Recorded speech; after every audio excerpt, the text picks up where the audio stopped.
നമസ്കാരം. തിരുവനന്തപുരം നഗരത്തിൽ തോട് ശുചീകരിക്കാനിറങ്ങിയ ഒരു മനുഷ്യനെ കാണാതായിട്ട് മണിക്കൂറുകൾ പിന്നിട്ടിരിക്കുന്നു. ശുചീകരണ തൊഴിലാളിയായ മാരായമുട്ടം സ്വദേശി ജോയിക്ക് വേണ്ടി മണിക്കൂറുകളായി തെരച്ചിൽ തുടർന്നുകൊണ്ടേയിരിക്കുകയാണ്.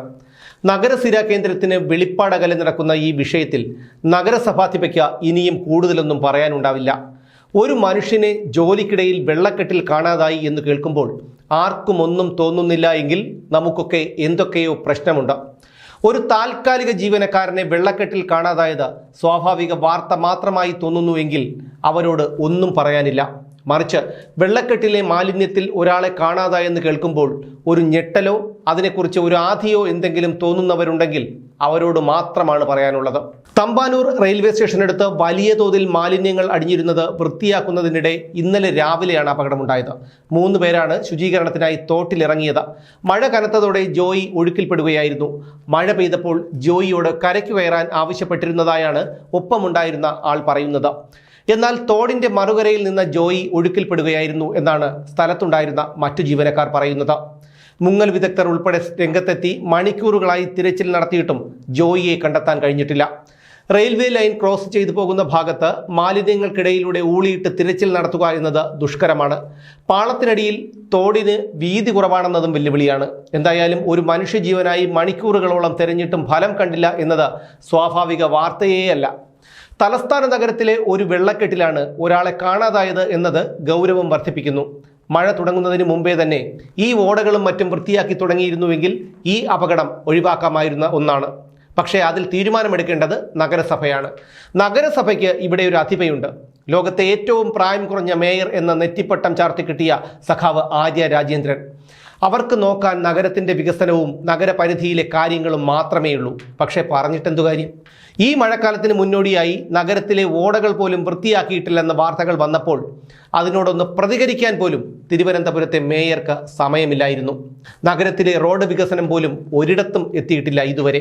പലയിടത്തും റോഡ് പൊളിച്ചിട്ടിരിക്കുകയാണ്. ഓടകൾ അടച്ചു, ആറും തോടും മലിനമാണ്. പലയിടത്തും 2 ആൾ പൊക്കത്തിൽ മാലിന്യ കൂമ്പാരം അടിഞ്ഞുകൂടി. എന്നിട്ടും വിഴിഞ്ഞത്ത് മദർഷിപ്പ് എത്തുന്നതിൻ്റെ മേനി പറഞ്ഞ് 8 കാലി മമ്മൂഞ്ഞ് ചമയുകയാണ് തിരുവനന്തപുരത്തിൻ്റെ സ്വന്തം മേയറുട്ടി. അടിസ്ഥാന പ്രശ്നങ്ങളെക്കുറിച്ച് ഒരു വാക്കുരിയാടാൻ പോലും അവർക്ക് നേരമില്ല.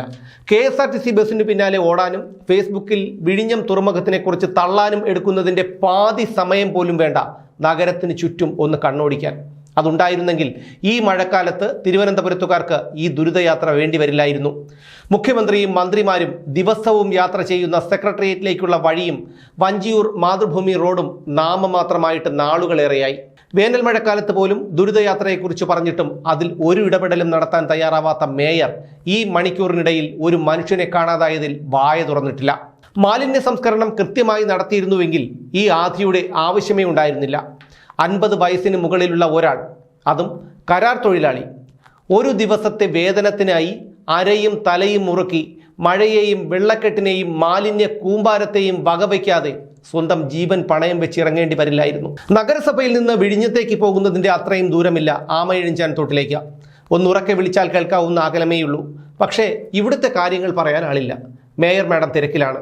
തിരുവനന്തപുരത്തിൻ്റെ അഭിമാനമായ വിഴിഞ്ഞത്തിൻ്റെ മേനി പറയണം. അത് നഗരസഭയുടെ വികസന പ്രവർത്തനമാണ് എന്ന തരത്തിൽ പ്രതികരിക്കണം.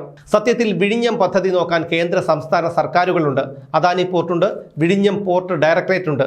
ഇതൊന്നും പോരെങ്കിൽ തുറമുഖ വികസന വകുപ്പുണ്ട്. പക്ഷേ നഗരത്തിലെ റോഡും ആറും തോടും നോക്കാൻ ഇവിടെ ഒരേയൊരു മേയറേയുള്ളൂ, മേയർ ആര്യ രാജേന്ദ്രൻ. ഇക്കാര്യം ഇടയ്ക്ക് ആരെങ്കിലും അവരെ ഒന്ന് ഓർമ്മിപ്പിക്കുന്നത് നല്ലതായിരിക്കും. ഒരു നേരത്തെ ആഹാരം തേടി ഇറങ്ങിയ മനുഷ്യനാണ് അപകടത്തിൽപ്പെട്ടത്.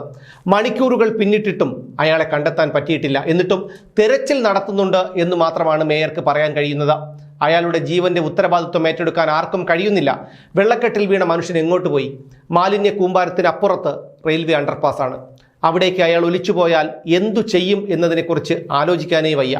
ഇപ്പോഴും പറയുന്നത് ശുചീകരണം റെയിൽവേയുടെ ജോലിയാണ്, അതിനവർക്ക് നോട്ടീസ് നൽകിയിരുന്നു എന്നൊക്കെയാണ്. ആ തോട് വൃത്തിയാക്കിയിട്ടില്ല. അതിനുള്ള നടപടികൾ വൈകിയ വേളയിലും ഉണ്ടായിട്ടില്ല. വിമർശനമാണെന്ന് പറഞ്ഞ് അതിനെ ചെറുതാക്കുന്നില്ല.